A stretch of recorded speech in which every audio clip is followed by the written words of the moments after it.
Entrevista Central.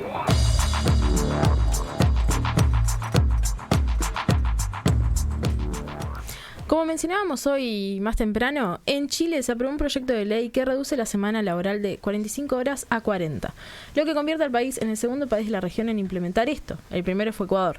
Esta ley propone la posibilidad de trabajar 4 días y descansar 3. Para llegar a esto, la implementación será de manera gradual, por lo que al año de su aplicación la jornada laboral será de 44 horas semanales, a los 3 años será de 42 y finalmente llegará al 5º año con 40 horas. Entonces, para profundizar un poco en esto, hablamos con Benjamín Sáez, economista e investigador de la Fundación Sol y que actualmente estudia en la Maestría de Historia Económica de UDELAR. Benjamín, bienvenido, muchas gracias por estar. Gracias por la invitación. Bueno, primero que nada, este proyecto se está demandando hace bastantes años y fue propuesto por la entonces diputada Camila Vallejo. ¿De dónde surge la necesidad de un proyecto así? Bueno, Chile, dentro de los países OCDE, con los que habitualmente se compara al estar incluido dentro de ese grupo, es uno de los países que tiene la jornada laboral más extensa dentro del grupo. Ahora, al mismo tiempo, lo que hemos observado durante la última década, los últimos 20 años, 30 años, ha sido un aumento constante de las jornadas parciales. Entonces, de alguna forma se dan estos dos fenómenos juntos, de que tenemos grupos de trabajadores, trabajadoras que tienen jornadas bastante extensas y grupos de trabajadores y trabajadoras que se encuentran subempleados o subempleadas, es decir, no encuentran puestos de trabajo que le ofrezcan la cantidad de horas que efectivamente quieren trabajar. Por lo tanto, es un anhelo, en cierta forma, de reducir lo que es la carga de jornada laboral. Ha sido una conquista histórica en términos de la lucha de los trabajadores y las trabajadoras. Sin embargo, es muy importante ver el contexto institucional en que se da esta reducción de jornada, y ahí es donde, al menos como Fundación Sol, donde yo participo como investigador, es donde tenemos ciertas diferencias con el proyecto en términos de si efectivamente la jornada va a llevar a una mejor calidad de vida, una reducción efectiva. Son cosas que tienen que ver con la gradualidad, pero también con cómo funciona el sindicalismo en el actual orden institucional en Chile. Uh-huh. ¿Podés explayarte un poco en esto, en el tema del sindicalismo? Y por otra parte te pregunto, ¿cuál es el tema con la gradualidad? ¿No es sensato que se haga a lo largo de 5 años gradualmente, se vaya reduciendo, como decíamos, la jornada laboral? Claro, la gradualidad es un elemento relevante en términos de que es igual para todo tipo de empresas. Actualmente hay empresas que tienen mayor capacidad de poder enfrentar una transformación de este tipo con mayor celeridad. Las empresas pequeñas y medianas sin duda tienen una mayor dificultad y requieren políticas de gradualidad. Y es algo horizontal para todas. Para todas es igual, y además en Chile existe una posibilidad para las empresas, que es el despido por causal de necesidades de la empresa. Es decir, la empresa puede argumentar que a partir de las necesidades de reorganización productiva que trae este cambio, pueden desvincular a los trabajadores, digamos, con esta causalidad. Exacto. Sin ningún tipo de argumentación más allá. Entonces, ¿esto a qué lleva? Para que se hagan una idea, actualmente de los contratos que son indefinidos, es decir, sin una duración determinada, prácticamente la mitad dura 18 meses o menos actualmente en el mercado, en el mundo laboral en Chile. Por lo tanto, incluso aquellos contratos que son indefinidos son de una duración muy baja, porque existen garantías para la empresa en términos de poder desvincular.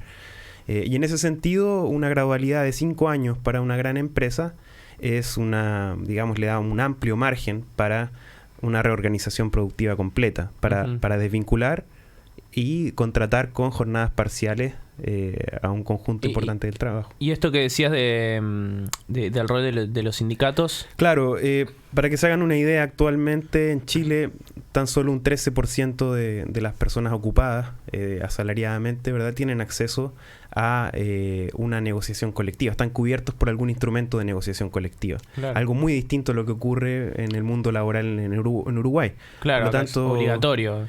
Claro, prácticamente más del 90%, sí. ¿Verdad? Por lo tanto, son las dos caras son realidades muy distintas en términos institucionales, en términos del rol que juegan los sindicatos. ¿Qué es lo que pasa? Que esta aprobación de la reducción de la jornada en las negociaciones de las fuerzas políticas viene acompañada de fuertes componentes de flexibilidad laboral.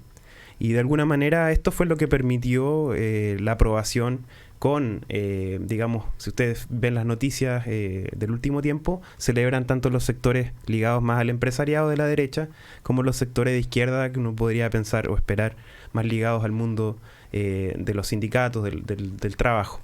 Y en ese contexto es porque justamente para las empresas vienen con esta reducción de jornada medidas de flexibilidad que son atractivas desde el punto de vista de cómo organizan su negocio.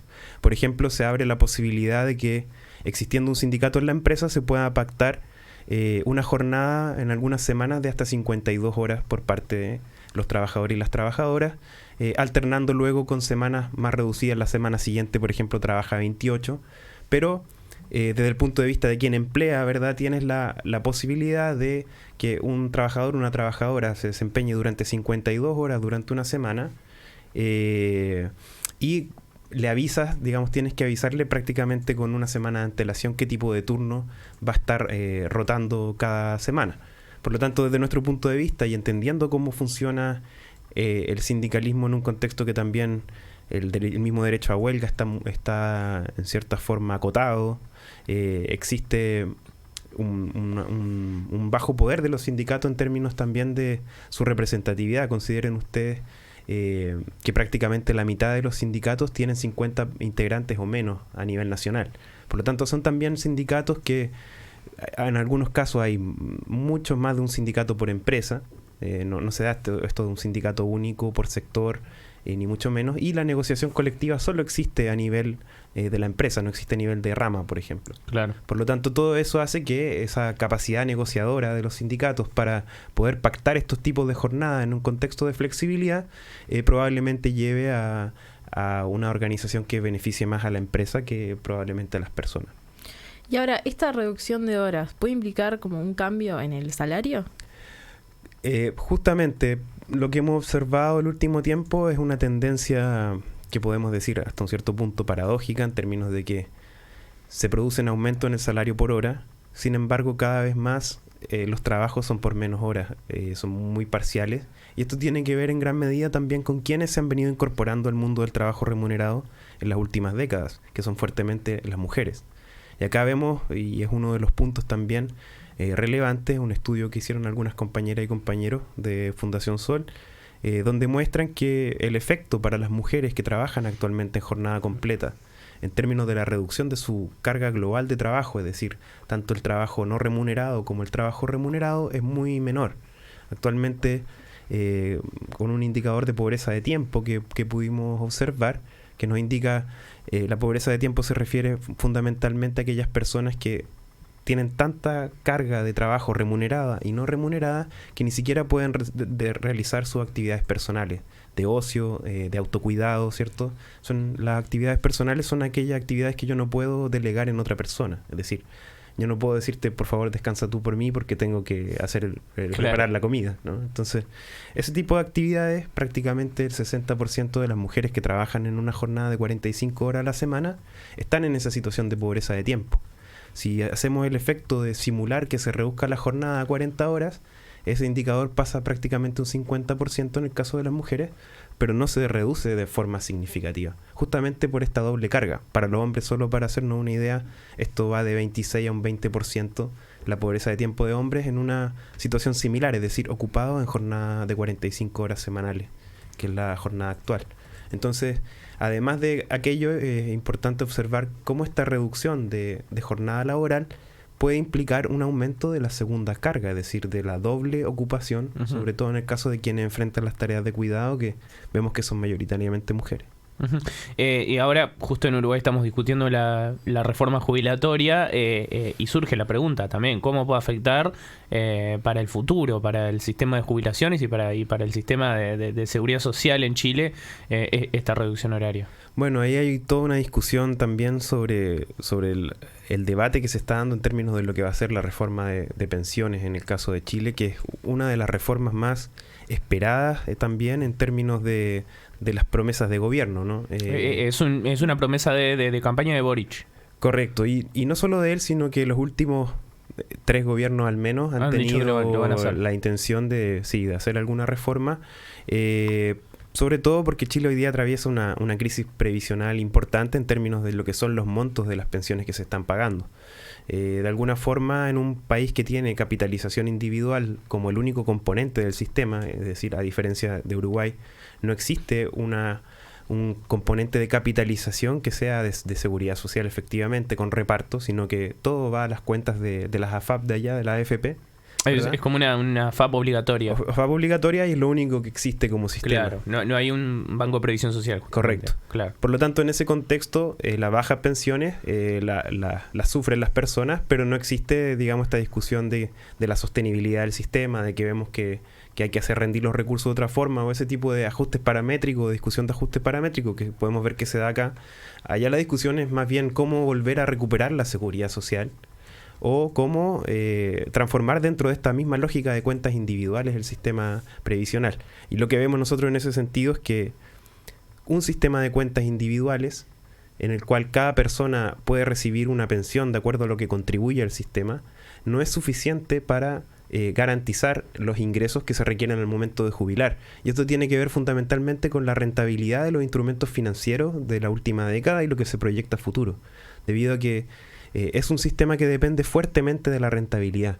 Hoy en día vemos como la rentabilidad de la década pasada estaba en torno a un 6, un 7%, anteriormente cerca de un 8%, incluso cuando inició el sistema de AFP en Chile hablamos de rentabilidades del 12%. Hoy en día estamos hablando de rentabilidades del orden del 4% y se proyecta que van a seguir bajando en las próximas décadas.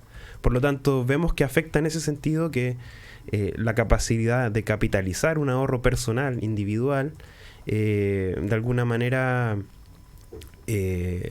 no es suficiente para asegurar buenas pensiones, y si esto no se acompaña con una discusión de fondo sobre el reparto, sobre la solidaridad, es muy complejo, digamos, en términos de lo que viene para los trabajadores y las trabajadoras. Uh-huh. Ahora, esto que hablamos hoy de los apoyos, o sea, la Cámara de Diputados y diputadas aprobó el proyecto con 127 votos a favor y solo 14 en contra, los que fueron partes del partido ultraderechista, el Partido Republicano. Correcto. Bueno, ¿cómo se dan los apoyos políticos a esta reforma? Claro. O sea, a lo de la reducción de horas. Claro, justamente, ahí todo tiene que ver con este acuerdo en términos de cómo, sobre todo el sector de la derecha que ha pasado por el gobierno, pudieron posicionar ciertos puntos como lo que se conoce como pactos de adaptabilidad, que estos son estas instancias en las cuales un sindicato pueda acordar con la empresa una flexibilidad horaria de las características que estamos comentando, es decir, poder trabajar 52 horas sin que eso sea parte de tu jornada extra, porque es justamente la semana que te toca trabajar más simplemente. O, por ejemplo, la posibilidad de interrumpir momentos de la jornada laboral como el almuerzo, la colación, durante 3-4 horas, de tal forma, sobre todo pensando en quienes estudian, personas jóvenes, que puedan trabajar 4 horas en la mañana, hacer una pausa de 4 horas y volver a trabajar 4 horas al final de la jornada, lo cual, desde el punto de vista de la organización del tiempo de la persona, puede llegar a ser muy contraproducente, pero desde el punto de vista del tiempo de la empresa, tiene sus virtudes, sobre todo en un contexto en que también existen elementos como polifuncionalidad, por ejemplo, muchos puestos de trabajo en los cuales la persona puede desempeñar distintas funciones dentro de la misma empresa. Entonces puede hacer un turno en la mañana atendiendo una caja y en la tarde reponer los productos que faltan, y así distintas medidas. Por lo tanto, de una u otra forma, lo que generó este apoyo generalizado fue esa negociación previa en la cual se llegó a esta reducción de horas a cambio, podemos decir de alguna manera, de la flexibilidad.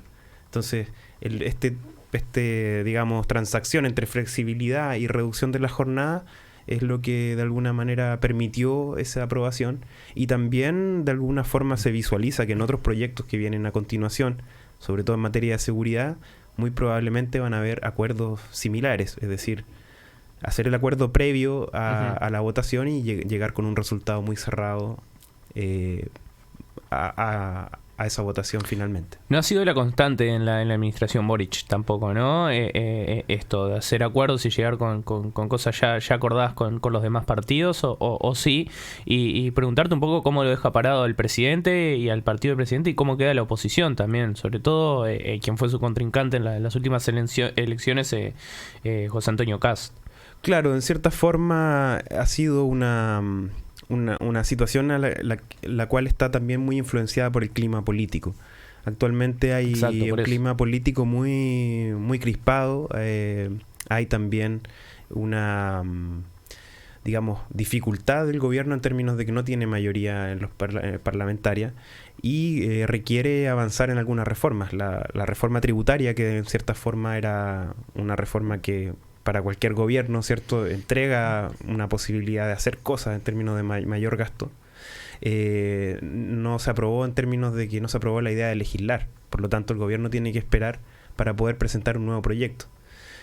Sin ese tipo de reformas, como la reforma tributaria, la verdad es que en el resto de las reformas hay bastante dificultad, ¿verdad?, para poder llevar adelante el programa. Y ahí me parece que claro, las distintas fuerzas políticas van evaluando eso y en virtud de eso hacen este tipo de acuerdos, ¿no? Parece que, por lo visto, hay una premura de poder aprobar algunos proyectos y hacer que avance de alguna forma, aunque lo que también se observa es que la mayoría de los proyectos que vienen a continuación están bien ligados a temas de seguridad.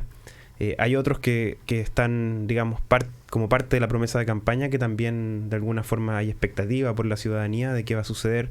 La condonación de las deudas por estudiar, por ejemplo, en el caso de un crédito como el del aval del Estado. Siendo Boric militante estudiantil, ¿no? Que fue Claro. en su inicio, es algo que se espera también, Algo que se espera genera de su gobierno.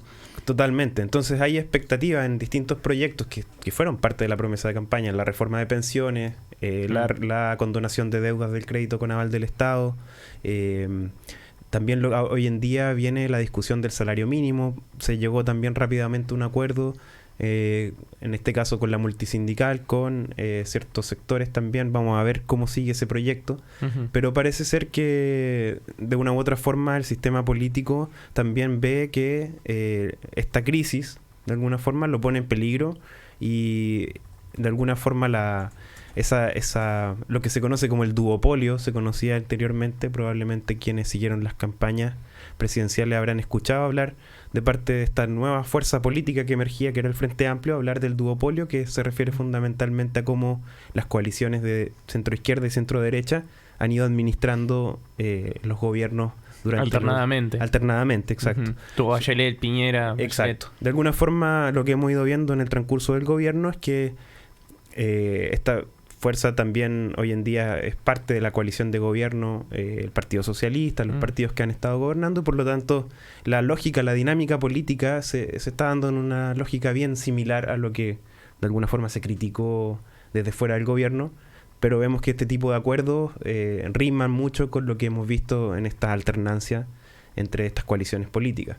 Por lo tanto, aquí también hay como una duda abierta de cómo va a tomar la ciudadanía también este tipo de forma de llevar el gobierno. Y eso también con las elecciones que vienen pronto, para continuar el proceso constituyente, también de alguna manera va... Es fundamental, ¿no?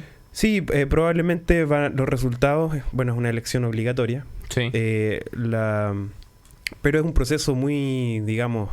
el proceso ha ido avanzando en ser cada vez menos democrático. Por lo tanto, no existe quizás la adhesión ciudadana a un nivel de lo que fue el primer proceso y al mismo tiempo, de alguna forma, esta segunda patita, esta segunda vuelta del proceso, lo que busca es, y de forma muy evidente, limitar esos espacios de deliberación del poder constituyente más ciudadano y, por ejemplo, con medidas como que, para que se hagan una idea, ya existen algún avance en los textos en un contexto en el cual no se han elegido las personas que van a ser las convencionales constituyentes. Claro.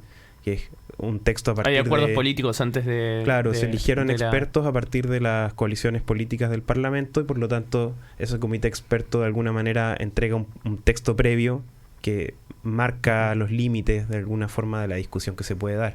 Entonces, también ese proceso que buscaba de alguna forma cerrar toda esta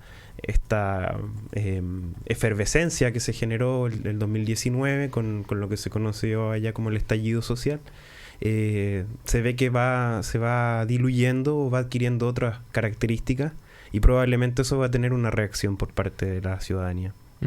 Y ahora, para cerrar y volviendo un poco al tema lo de la reducción de horas, ¿qué observaciones hicieron en cuanto a los antecedentes que hay en otros países sobre este concepto de 4x3, ¿no? De 4 días de descanso, 4 días de trabajo, 3 de descanso.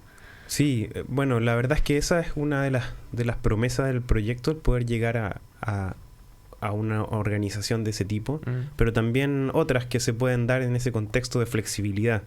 Es decir, va a depender de cómo se negocie entre sindicato y empleador, cuando hay sindicato, y entre quienes, digamos, negocian de forma individual con sus empleadores, el tipo de acuerdo al que puedan llegar. Hay ciertas limitaciones. Por ejemplo, este tipo de jornadas de 52 horas solo se pueden dar en un contexto en que hay sindicato. Ahora, la realidad de los sindicatos es bien especial en un país en el cual solo pueden existir a nivel de la empresa, y en una empresa puedes tener 5 o 6 sindicatos.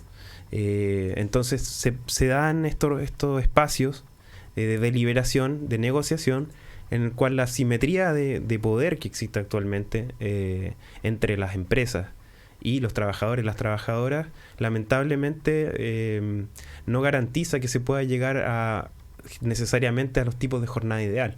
También un punto relevante es considerar que esto cubre a quienes se emplean bajo el Código del Trabajo que existe en Chile, que no es toda la fuerza de trabajo. Estamos hablando de un poco más de 9 millones de personas que están ocupadas. Prácticamente 4 aproximadamente van a ver o se ven afectadas directamente por esta legislación. Por ejemplo, todo lo que pasa con las personas que trabajan en educación, bajo el estatuto docente en Chile, no están incluidas dentro de esta legislación.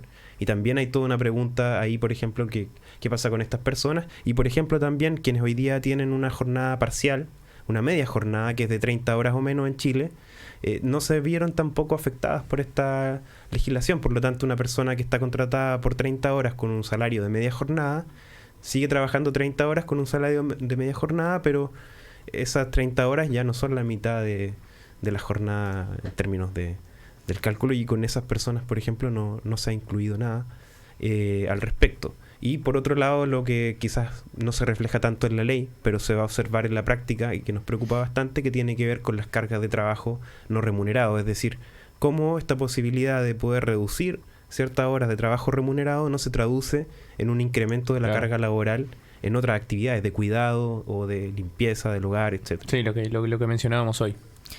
Benjamín Sáez, investigador de la Fundación Sol, muchas gracias por estar con nosotros hoy. Gracias a ustedes, un gusto.